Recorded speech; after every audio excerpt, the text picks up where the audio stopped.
ஆண்டவருக்கு ஸ்தோத்திரம் உண்டாவதாக. May all praise be to God's holy name today. 2025 June மாதம் 29ஆம் தேதி 5வது ஞாயிற்றுக்கிழமை. Today is 29th the month of June the year 2025, a good Sunday morning, the 5th Sunday. இயேசுவின் நாமத்தினால் இந்த வார்த்தைகளிலே ஆசீர்வாதமான நிலைக்கு கடந்து வர கிருபை செய்வீராக. In the name of our Lord Jesus Christ, it has come to a blessed state through this word of God. Amen. Amen.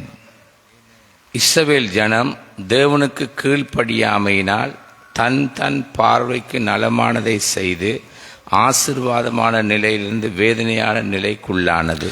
By not obeying God and doing only what is right in their way, they fell to a miserable state from the blessed state.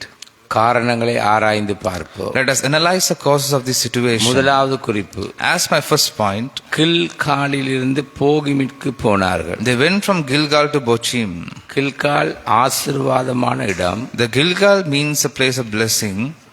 போகிம் அழுகையின் இடம். Bochim, they went to the place of weeping or crying. கட்டளைக்கு இவர்கள் கீழ்ப்படியவில்லை. They did not obey the commandments of God. நியாயாதிபதிகள் 2:2. The book of Judges chapter 2 verse 2. நீங்கள் இந்த தேசத்தின் குடிகளோடு உடன்படிக்கை பண்ணாமல் அவர்கள் பலிபீடங்களை இடித்துவிட கடவீர்கள் என்றும் சொன்னேன். ஆனாலும் என் சொல்லை கேளாதே போனீர்கள், ஏன் இப்படி செய்தீர்கள்? And you shall not make a covenant with the people of this land, but you shall break down their altars, yet you have disobeyed me. Why have you done this? தேவனோடு உள்ள உடன்படிக்கையில் உண்மையாய் இருக்கவில்லை. They were not faithful to the covenant they had with God. தேசத்தின் குடிகளோடு உடன்படிக்கை பண்ணினார்கள். They made covenant with people of different nations. அந்நிய பலிபீடங்களை இடித்து விடவில்லை. They did not destroy the altars built for the foreign gods. உலக தேவர்கள் அவர்களுக்கு கண்ணியானார்கள். The gods of this world became their traps. அவர்களாலே நெருக்கப்பட தேவன் அனுமதித்தார். God allowed them to be pressed by the foreigners. இப்படியாக ஆசீர்வாதமான நிலையிலிருந்து நாம் வேதனைக்கு போய்விட்டோம். We have entered the state of suffering and peril by abandoning the state of blessing. கவனியுங்கள்.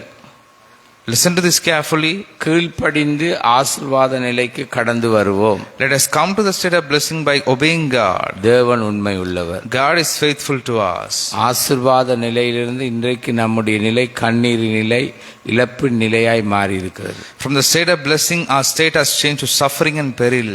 காரணம் நீ என்பதை மறந்து விடாது. It is because of you. மனம் திரும்பி கீழ்ப்படிந்து நட ஆசீர்வாதத்தை காண்பாய். We'll see blessings when we obey and repent before God. இயேசுவின் நாமத்தினால். In the name of our Jesus Christ. Amen, amen, amen. Amen, amen, amen. கர்த்தர் தாமே உங்களை ஆசீர்வதிப்பாராக. May God bless you abundantly.